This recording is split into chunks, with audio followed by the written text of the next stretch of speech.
terakhir kali sejak Wulan dan Gito mengambil kartu Bank Desta yang berisi 10 miliar, mereka merasa telah menang dan ada di puncak hidup mereka. Harus tahu saja, ketika keluarga Chen jatuh atau bangkrut, mereka hanya punya aset seharga puluhan juta saja. Sekarang di tangan mereka ada uang sebanyak 10 miliar. Ini adalah uang yang tidak akan pernah habis meskipun mereka gunakan gila-gilaan. Begitu hidup sudah ada di puncak dengan sifat dan karakter Wulan, dia tidak bisa menahan diri untuk tidak menyombongkan dirinya. Sayangnya begitu menyombongkan diri ini, malah menarik perhatian dan kegilaan kakak tertuanya Nobi serta istrinya. Satu keluarga ini seperti lalat yang begitu mencium ada bau telur enak maka akan langsung menghampiri. Gito dengan bodohnya tidak menutup rapat mulutnya. Ketika sudah minum 3 gelas bir bersama Nobi, dia langsung mengatakan mengenai uang 10 miliar ini. Akhirnya, Nobu dan sekeluarganya langsung minta 4 miliar kepada mereka. Kurang 1 peser pun tidak mau. Jika tidak mereka akan mengatakan semua masalah di keluarga Wulan kepada para penduduk desa dan membuat mereka berdua akan malu dan tidak punya muka kembali ke desa. Wulan sangat marah sampai wajahnya tampak pucat begitu mendengar itu. Dia membatin kakak tertuanya dan istri kakaknya itu sudah sangat keterlaluan dan tidak tahu diri. Setidaknya dulu ketika meminjam untuk menutupi rasa malu. Walaupun tahu tidak akan kembali, tapi setidaknya masih menghormati sedikit. Sekarang malah begini. Tidak meminjam tapi langsung menodong 4 miliar. Apa mereka mengira uang ini datang begitu saja? Tapi jika tidak diberikan, tidak tahu sebaiknya harus bagaimana. Wulan dasarnya adalah orang yang punya sifat menyombongkan nama besar dan gila ketenaran. Begitu membayangkan tatapan mata merendahkan dari penduduk desa, dia langsung tidak bisa teguh pendirian lagi. Tapi uang 4 miliar, dia benar-benar tidak ikhlas melepaskannya. Pada akhirnya tak berdaya, dia dan Nobu sekeluarga pun mencapai suatu perjanjian, hanya memberikan uang 2 miliar saja. Tapi ada satu persyaratan yaitu menjamin pembebasan Reska yang ada di dalam penjara. Ini bukan hal yang sulit. Pada saat itu, walaupun Reska melarikan diri setelah menabrak orang. Tapi Desta, sebagai pemilik mobil mengurus kompensasi dan perawatan dengan sangat baik dan tepat sehingga wanita yang menjadi korban terluka itu tidak terlalu emosi. Tapi malah merasa kalau Desta sangat dewasa dan perhatian. Dengan suasana hati yang baik itu, dia pun tidak mengejar tanggung jawab atas tabrak lari ini. Reska telah dipenjara selama beberapa bulan sekarang, dia memiliki sikap yang baik ketika dipenjara. Selama bisa mengeluarkan uang, maka melepaskannya bukanlah masalah. Namun, ketika Reska sudah dibebaskan, masalah yang lebih besar pun muncul. Reska orang yang telah dimanjakan oleh keluarganya sejak dia masih muda. Mereka tidak akan bisa mengubah perlakunya menjadi lebih baik ketika sudah masuk 1-2 kali ke penjara. Begitu keluar dan tahu kalau keluarganya punya uang 2 miliar, dia sangat senang tidak karuan. Tanpa berkata apapun, dia dan adiknya Reski mengambil uang itu, mereka pun pergi ke Luxury Chen Garden dan menghabiskan uang 1 miliar 800 jutaan untuk membeli sebuah villa kecil. Uang 2 miliar begitu saja sudah habis. Walaupun Liani sangat tidak ikhlas tapi dia mana mungkin tega untuk memaki dan memarahi kedua anak laki-lakinya itu. Apalagi dia merasa kasihan melihat Reska yang sudah beberapa bulan mendekam di penjara, jadi dia anggap uang ini sebagai kompensasi untuknya. Dia dengan polosnya mengira begitu uang ini habis, dia akan pergi lagi ke Wulan dan menggunakan alasan yang sama minta uang 2 miliar lagi. Di tangan Wulan dan Gito masih ada uang 8 miliar, mereka hanya hidup berdua jadi jelas uang sebanyak itu tidak akan habis mereka gunakan berdua. Liani pun beranggapan dengan meminta uang itu sama saja membantu mereka. Hanya saja Liani tidak tahu seberapa buruk dan bajingannya kedua putranya itu. Karena mereka membeli sebuah villa kecil itu, mereka merasa telah berhasil berintegrasi ke dalam lingkaran daerah Sanbaku yang sedikit lebih mewah dan kaya. Ini membuat mereka memiliki ilusi dan hayalan yang tinggi. Mereka berpikir hidup mereka telah membawa perubahan ke yang lebih baik sehingga mereka harus mengucapkan selamat tinggal ke kehidupan masa lalunya. Lingkaran kecilnya dulu itu tidak mungkin bisa sebanding dengan lingkaran di daerah Sanbaku ini. Dan perbedaannya sangat besar dengan para anak muda keturunan keluarga kaya itu. Tapi mereka malah merasa kalau itu luar biasa dan suka sekali berurusan dan bergaul dengan lingkaran yang tidak baik itu. Reska dan Reski pun bermain dan bersama para keturunan keluarga kaya itu beberapa hari, tapi alhasil mereka sudah mulai menyentuh barang-barang terlarang. Ketika ketahuan, mereka berdua sudah kecanduan dan sisa dari uang 2 miliar itu habis untuk membeli obat-obat terlarang itu. Ketika mereka telah menyentuh benda seperti ini, Liani tahu bahwa itu hal yang salah karena melanggar hukum. Tetapi dia tidak tahan terhadap kecanduan kedua putranya dan mendesak Nobu meminta uang kepada keluarga Wulan untuk membeli barang-barang ini. Wulan dan suaminya tidak tahu dua keponakannya melakukan hal buruk semacam itu. Mereka mengira kalau satu keluarga itu sedang menyukai sesuatu yang mahal, jadi meskipun tidak ikhlas, pada akhirnya mereka tetap memberikan uang pada keluarga kakak tertuanya. Liani ketika membeli barang terlarang ini mengatasnamakan Wulan dan Gito. Belum lama berselang, barang terlarang itu digerebek oleh polisi. Ketika menyelidiki mengenai catatan transaksi, Wulan dan Gito secara alami menjadi target polisi. Mereka pun memanggil Wulan dan Gito untuk ditanyai. Wulan dan Gito pun akhirnya baru tahu semua hal ini. Tapi keluarga Liani sudah melarikan diri dulu begitu mendengar kabar ini. Sehingga Wulan dan Gito tidak bisa menghilangkan kecurigaan polisi terhadap mereka. Sekarang mereka menunggu persidangan kedua. Setelah Desta mendengar ini, ada senyum sinis di hatinya. Begitu melihat keluarga Nobu pertama kali, Desta sudah tahu kalau orang-orang itu akan membuat masalah di masa depan. Karena itulah dengan logikanya, dia pun jaga jarak dari mereka semua, kalau tidak cepat atau lambat malah akan ditarik ikut masuk ke dalam masalah itu. Tapi Wulan demi hubungan samar dengan mereka, dia masih berkomunikasi dengan mereka. Kalau begitu tidak perlu menyalahkan orang lain, yang harus disalahkan adalah mereka sendiri. Aku tidak bisa membantu masalah ini. Jika kalian tidak ikut campur masalah ini, polisi juga pasti tidak akan memfitnah ataupun menyalahkan kalian. Jika kalian ikut campur maka aku juga tidak masalah, sudah sampai ini saja. Begitu Desta menyelesaikan ucapannya, dia pun menutup teleponnya. Lalu memblacklist kontak nomor Wulan dan Gito. Menghindari mereka menelepon lagi. Aku benar-benar tidak menyangka, dua keluarga itu berani sekali menyentuh dan menggunakan obat terlarang dan haram itu, kata Vero dengan dingin sambil mengerutkan keningnya. Tidak berpendidikan dan berbudaya memang hal yang mengerikan. Bukannya keponakan mereka berdua itu tidak bersekolah tinggi ya? Lalu bagaimana bisa tahu obat-obat terlarang semacam itu, yang dipikirkan hanya ingin terlihat keren dan luar biasa, untung saja tidak sampai membunuh satu keluarganya. Cibir Desta dengan dingin. Pada saat ini, Desta tiba-tiba menerima telepon dari Pamanding. Pamanding, ada apa? Aku baru saja tiba di rumah. Pamanding berkata, Tuan muda kedua, saya tahu kalau Tuan baru saja kembali hari ini. Seharusnya saya tidak mengganggu Tuan. Tapi ada dua orang yang datang di lantai bawah gedung Sky akhir-akhir ini yang terlihat sangat mencurigakan. Hingga membuat orang jadi curiga pada mereka. Satpam sudah menghalangi dan menghentikan mereka dan bertanya ada kepentingan apa mereka. Mereka bilang mereka mencarimu. Mencariku? Siapa mereka? Tanya Desta bingung. Pamanding diam sejenak lalu berkata, Reska dan Reski. Mereka. Desta mengerutkan keningnya lalu berkata dengan dingin, punya nyali dan berani sekali mereka mencariku. Tolong bilang ke Satpam untuk langsung memanggil polisi dan membawa mereka pergi. Polisi provinsi sudah mencari mereka kemana-mana. Tuan muda kedua, jika hanya seperti itu saja, aku sudah dari tadi menanganinya. Dan mana mungkin sampai harus menelepon Anda. Pamanding tersenyum pahit, mereka berdua mengatakan kalau mereka tahu tentang asal-usul dan latar belakang Nona Vero. Mereka ingin bertemu langsung dengan Anda dan mengatakannya. Jadi karena itulah aku tidak menangani mereka semudah biasanya. Apa? Desta terjekut.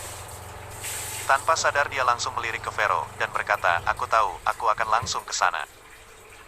Kamu punya kontak mereka, panggil mereka dan suruh datang. Aku akan menunggu di ruang kantorku. Saya mengerti Tuan Muda kedua, saya akan menghubungi mereka sekarang, kata Pamanding dengan nada penuh hormat. Segera, Desta pun menutup telepon dan berangkat. Kakak Desta. Panggil Vero dari belakang. Dia tadi duduk di sebelah Desta, jadi wajar kalau dia mendengar apa yang dibicarakan di telepon. Desta membalasnya dengan senyum lalu berkata, "Tenang saja, aku ini akan pergi untuk memeriksa saja." Vero mengangguk dan mengantar Desta naik ke dalam mobil. Setelah melalui sepanjang jalan, Desta pun tiba di gedung perusahaannya, lalu dia pergi ke kantornya dan duduk di belakang meja mewah di ruang kantornya. Pamanding mengetuk pintu dan masuk. "Tuan Muda kedua, saya sudah menghubungi mereka. Mereka sekarang sedang menunggu di lantai bawah. Suruh mereka langsung naik ke atas." Desta memberi isyarat mengizinkan boleh membawa mereka naik. Pamanding mengangguk, mengeluarkan interkomnya dan memberitahu satpam di bawah untuk membawa mereka ke atas. Tidak lama kemudian, satpam berjalan masuk dari luar dengan dua pria kurus sebagai biting yang mengenakan jaket. Melihat mereka berdua, Desta tertegun sejenak. Ini Reska dan Reski. Pada saat ini, dia benar-benar terkejut sekali. Tidak terlalu lama sejak dia bertemu dan melihat mereka terakhir kali. Meskipun mereka cukup norak penampilannya pada waktu itu, tetapi mereka setidaknya dua pria yang normal. Tapi sekarang, kedua orang ini sama-sama kurus keringnya bagaikan dua kerangka hidup, rongga mata mereka sangat cekung dan hitam. Mata mereka tampak sayu, dan mereka berjalan terseot dengan lemas dan tak bertenaga. Yang tidak tahu mungkin mengira ada dua kerangka tengkorak yang sedang berjalan. "Kalian, bagaimana bisa berubah jadi seperti ini?" kata Desta. Dia awalnya mau menghancurkan dua orang yang tidak tahu diri ini karena beraninya menjadi dan menyentuh barang-barang terlarang. Tapi begitu melihat mereka yang seperti ini sekarang, pikiran dan ide itu langsung menghilang. "Desta, aku tidak bertemu dengan tidak lama yang lalu, tapi kamu sudah semenakjubkan dan berkembang sehebat ini." Reska mengabaikan Desta dan tatapan mata sayunya memperhatikan setiap sudut ruang kantor Desta. Ketika dia melihat barang-barang antik dan lukisan yang berharga di kantor itu, tanpa sadar matanya berbinar, tiba-tiba ada ide dan pikiran untuk menjual barang-barang ini dan menggantinya dengan obat-obatan terlarang. Begitu mendengar ucapan Reska, suasana hati Desta perlahan jadi tenang. Tidak peduli dua orang itu mau melakukan apapun, ini adalah resiko mereka yang harus mereka tanggung sendiri. Dia hanya ingin mendengarkan segala hal yang berkaitan dengan Vero saja. Untuk yang lainnya, dia tidak ingin ikut campur ataupun mengetahuinya. Dia menarik napas dalam-dalam lalu berkata, "Aku dengar kalian bilang kalau kalian tahu asal-usul dan latar belakang Vero. Sekarang aku sudah datang ke sini, kalian boleh mengatakannya sekarang." Wakakakakakaka. Begitu ucapan Desta tadi keluar, dua orang itu tertawa terbahak-bahak. Dua adik kakak itu, Reska dan Reski, saling memandang lalu tersenyum dingin dan menggelengkan kepalanya. "Desta, kamu ternyata bos besar di perusahaan sebesar ini. Apa kamu bisa berpikir lebih dewasa dan matang, hah? Di dunia ini mana ada makan siang yang gratis. Jika kamu ingin tahu informasi dari kami berdua, apa kami akan mendapat imbalan dan bayar atas itu semua?" Reska bicara sambil menunjuk-nunjuk jarinya ke Desta. Desta mengerutkan keningnya, lalu berkata dengan dingin, "Kalau begitu tidak usah bertanya lagi. Pamanding, cepat telepon polisi. Kita tidak menyembunyikan pengguna obat-obat terlarang di sini." Begitu mendengar perintah itu, Pamanding pun langsung mengambil ponselnya. Reska dan Reski tidak terlalu panik, hanya tersenyum sinis dan berkata, "Desta, hal yang kamu ingin ketahui itu hanya kami berdua yang tahu. Kalau kamu memasukkan kami ke penjara, maka selamanya kamu tidak akan pernah mengetahui semua itu." Desta memicingkan matanya lalu melambaikan tangan ke Pamanding. Pamanding jelas tidak akan mungkin menelepon polisi dulu, barusan tadi itu hanya menggertak mereka saja. Sekarang dia pun memasukkan ponselnya lagi. Kalau begitu berapa banyak uang dan bayaran yang kamu inginkan? Tanya Desta. 40 miliar. Kata Reska sambil memberitahukan nominal yang mereka mau. Sebelum mengenal barang dan obat terlarang itu, dia merasa uang puluhan juta itu sudah merupakan nominal yang sangat luar biasa. Dulu keluarga mereka datang ke keluarga Wulan untuk meminta uang, mereka bahkan menipunya dengan mengatakan pinjam uang sebesar 400 juta. Karena ini dia sampai harus mendekam di penjara. Pada akhirnya uang 400 juta itu dicuri orang. Mereka benar-benar rugi dan malu sekali. Akhirnya orang tuanya datang lagi ke Wulan dan meminta uang 2 miliar, tapi hanya bisa untuk membeli villa kecil saja. Sisanya sama sekali tidak cukup untuk dibuat belanja dan berfoya-foya oleh mereka berdua. Apalagi setelah menyentuh obat-obatan terlarang itu, menghabiskan uang seperti air mengalir saja. Beberapa hari yang lalu mereka sampai menjual villa kecil itu hanya untuk membeli obat-obatan terlarang untuk menyelamatkan hidup kecanduan mereka. Jadi mereka berdua sudah mencapai konsep dan ide yang sama. Karena Desta sudah begitu kaya dan berkembang seperti ini, kalau tidak mengambil uang dan memeras banyak darinya maka marga mereka bukan baik. 40 miliar. Desta memicingkan matanya lalu menyeringai dalam hati. Dua orang bodoh ini berani sekali minta segitu. Konsep uang 40 miliar ini apa coba? Ketika keluarga Chen masuk ke jebakan ditambah dengan kekayaan keluarga Guo, sampai ke puncak kekayaan mereka mungkin baru bisa mencapai aset 40 miliar ini. Mereka berdua ini cukup kejam juga, begitu buka mulut langsung meminta uang seharga seluruh aset keluarga Chen. Meskipun uang 40 miliar bukanlah masalah besar bagi Desta. Tapi jika dia memberikan uang itu kepada mereka, bukankah itu berarti dia bodoh sekali? Desta, kami hanya akan memberimu waktu 5 menit untuk memikirkan dan mempertimbangkannya. Kalau tidak memberi uang itu, kami akan langsung pergi, kata Reska dengan sinisnya. Benar sekali. Ingat baik-baik, jika kesempatan ini hilang maka tidak akan ada kesempatan lain. Kamu begitu beraninya berkata dengan keras kalau kamu mencintai Vero. Tapi kamu tidak tahu latar belakangnya saja, bisa-bisanya berani mengatakan cinta. Benar-benar orang yang menggelikan sekali. Tambah Reski yang ada di samping.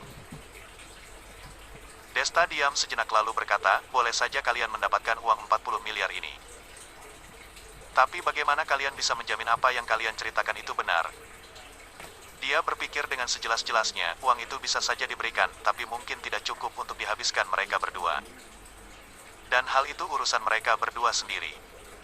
Singkatnya, dia ingin untuk menilai kepentingan dari informasi yang dia mau lebih dulu. Reska dan Reski begitu mendengar itu, langsung membeku sesaat. Keduanya seusia dengan Vero dan bahkan beberapa bulan lebih muda, asal-usul Vero pastinya didapatkan ketika mendengarkan orang tua mereka cerita. Tapi mana mungkin mereka bisa menjamin informasi itu benar atau tidak? Tapi sekarang uang di depan mereka bisa langsung diambil. Mereka hanya bisa menepuk dada mereka untuk memastikan kalau informasi itu benar. Desta mengangguk dan melambai ke Pamanding. Pamanding menelepon ke Departemen Keuangan. Hanya 5 menit, ada orang yang mengantarkan sebuah kartu bank berisi 40 miliar, lalu menyerahkan ke tangan Reska dan Reski. Kakak beradik itu sangat senang sekali begitu mendapatkan kartu bank itu, lalu segera mengecek nominal uangnya. Saking gembira sampai melompat-lompat tidak karuan, lalu mereka pun langsung mulai memberitahu apa yang mereka ketahui. Keluarga Chen menemukan Vero di sebuah kuil dekat desa mereka. Pada saat itu, Nenek Chen membawa seluruh keluarga Chen untuk berdoa di kuil. Orang tua mereka, Nobu dan Liani, ikut dengan mengatasnamakan hubungan kerabat mereka agar bisa dekat dengan keluarga Chen dan mendapatkan keuntungan dari itu. Tapi Gito sama sekali tidak bisa berbicara dengan keluarga Chen. Anggota keluarga Chen lainnya jelas merendahkan mereka sekali. Setelah tidak memperoleh yang diinginkan, Nobu dan Liani hendak pergi tapi tiba-tiba mereka mendengar seseorang berteriak di belakang mereka, mengapa ada anak di sini? Kemudian melihat seluruh keluarga Chen mengelilingi tempat di mana ada bayi perempuan tidur dengan lelap di gedongan bayi itu adalah Vero. Pada saat itu, Vero digedong dengan mantel benang emas. Di lehernya tergantung giok kecil sederhana. Tidak terlihat jelas giok apa dan berapa harga dari giok itu. Tapi ada sentuhan kehangatan di tangan kecil itu yang membuat orang-orang, pikiran dan hatinya jadi tenang. Pada saat itu, Nenek Chen sangat rakus dan ingin mengambil mantel benang emas dan batu giok itu. Sedangkan mengenai bayi itu, siapa yang tahu dari mana asalnya? Keluarga Chen yang hanyalah keluarga kecil, tentu saja tidak mau bayi itu. Tapi biksu di kuil itu tidak tega melihat bayi perempuan kecil itu ditinggal sendirian. Jadi dia pun mengatakan kalau Vero dapat mengusir roh jahat. Hal inilah yang baru membuat Nenek Chen yang sangat gila dan terobsesi dengan hal ini menggertakkan gigi memaksakan diri untuk menggendong Vero untuk dibawa pulang bersama mereka. Jadi untuk menyelidiki asal-usul Vero yang paling penting adalah menemukan giok dan jaket emas itu. Di mana jaket dan batu giok itu? Tanya Desta sambil menyipitkan matanya. Bagaimana mungkin kami tahu hal itu? Anggota keluarga Chen yang membawanya pulang. Mana mungkinkan mereka memberitahu kami, kata Reska memutar matanya. Lalu dia pun mencium kartu bank yang ada di tangannya lalu tersenyum senang kepada Desta dan berkata, sudahlah, uangnya sudah aku dapatkan. Informasi juga sudah aku beritahu padamu. Setelah ini kita pergi menjalani jalan masing-masing saja. Begitu ucapan ini keluar, Reska melirik Reski memberikan isyarat untuk segera pergi dari sini. Tapi tiba-tiba pintu ruang kantor dibuka oleh para polisi, mereka pun langsung masuk ke dalam. Hai kamu yang bermarga Chu, kamu berani menjebakku. Begitu melihat banyak polisi masuk ke dalam, dia baru tahu kalau dia dijebak. Dia pun berteriak dengan marah ke Desta. Desta menyeringai lalu berkata, apa yang kalian katakan sih? Tidak boleh mengisap obat terlarang, tidak boleh menyembunyikan obat terlarang, tidak boleh juga bergaul ataupun berkomplotan dengan orang-orang yang menjadi pecandu seperti kalian. Begitu tahu ada orang yang menggunakan obat terlarang, harus waktu itu juga melapor ke polisi. Bukannya ini adalah tugas dan kewajiban semua warga negara ya? Begitu mendengar itu, Reska pun sangat marah dan rasanya mau muntah darah. Dia meraih asbak di atas meja teh dan berniat melemparkannya ke Desta. Tapi sudah dihentikan dulu oleh polisi. Polisi itu langsung memutar lengan Reska dengan cepat lalu menekannya dengan keras ke bawah. Jangan bergerak, patuhlah. Polisi membentak dengan keras.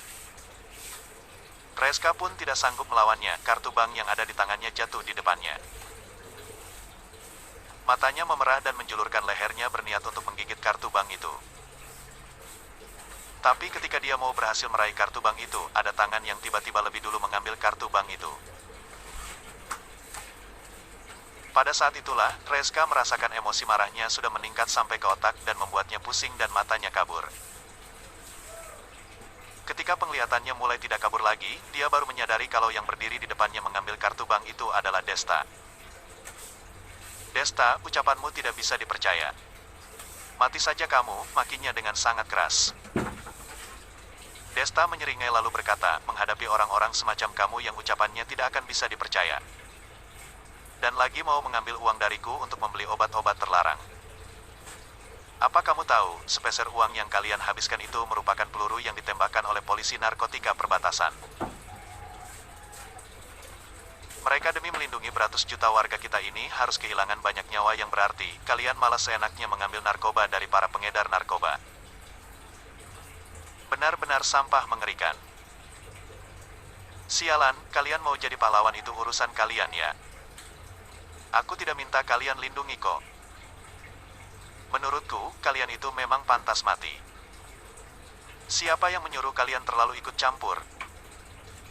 Teriak Reski yang ditekan di lantai.